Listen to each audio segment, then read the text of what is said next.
kum shibenta bandang kentiu ya kapule puti kam tam da ka jing ang not bandang penbha bat ban penkelut ya ki Kamra Klas na ka benta ki samla pule uba Jason S Maulong MLA ka Umsning constituency menda ka singi ka khat nyau tarik risau ula lej ban bu Mawnongrim na ka benta ban shna ya ka Kamra Klas lani ka additional classroom jong ka Balawan College ka badan ha ka shnong Umsning. Ya ketika Kamra Klas lamang pisa lingba ka skim SRWP jong usnam arjar khat kandai arjar arpo haka jinglot kumba pralak tam bat bala sakhiru daka jingdon lang Raja Brahma BDO ka Umsning CNR di blok ufada Pius Syadap Parish Priest ka Umsning Parish ufada Lawrence Karluni Principal Balawan College ubabu Carlos Kharkongor bat ki wei ki riurang ba ki nong hikai lambat ki kena pule jong ketika college.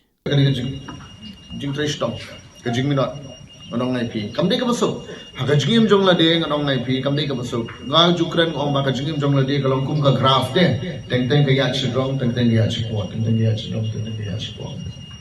Pipoy chidong, teng pisok ben pelan. Barokat kerabian. Teng pipoy chipot pila benduk nasi, pada undi benduk nasi. Kadi kata kajing trang na lade na po. That fire in the belly, siya mo. Akti fire in the belly. Kadi benduk na kajing trang na lade. Dekat berpilih kajing jong lade, ya cekmat. Ndai berpin doubt yourself, never doubt yourself. Ndai men doubt. Boleh lah kuy berapa? Ni dah lala kasap kepang ni. Three minot, ya cekmat. Ni dah lang ni deh. Father dah lang ni. Ni kum kita ki legislator, kita ki mak berpilih ajet ni yang pergi MLA. Kami komak tu dah lang dekat berpilih MDC. Lara indon ni ru. Mar blade na do meneng ngiton meeting ngapan mamah ya kuat. Ala aslam ngatraim di syuk aslam palat nang IP apalat. Ikong mak ikamla banwan hangni na mar ngi berkhat na mantaka konsensi ngadong IP blade. Ngi syong na do meneng ngidong usi am hina do meneng sistem. Di berkhat mong tang Balawan College ni berkhat kini konsensi berapa way. Ngiyo hi banyakran ya ka ebo usi am ulawan man kular hotel ya ka science la ya ka taru man penyok nang IP. Amleng ya keren deh kayak gitu nak mana strong at how college from Kolej.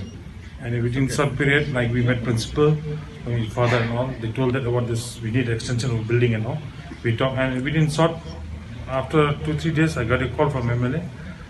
Told me, Brahma, you start processing, we'll be sanctioning amount of something 8 lakhs plus. So I think sir need a big applause from you. Please. Thank you, sir.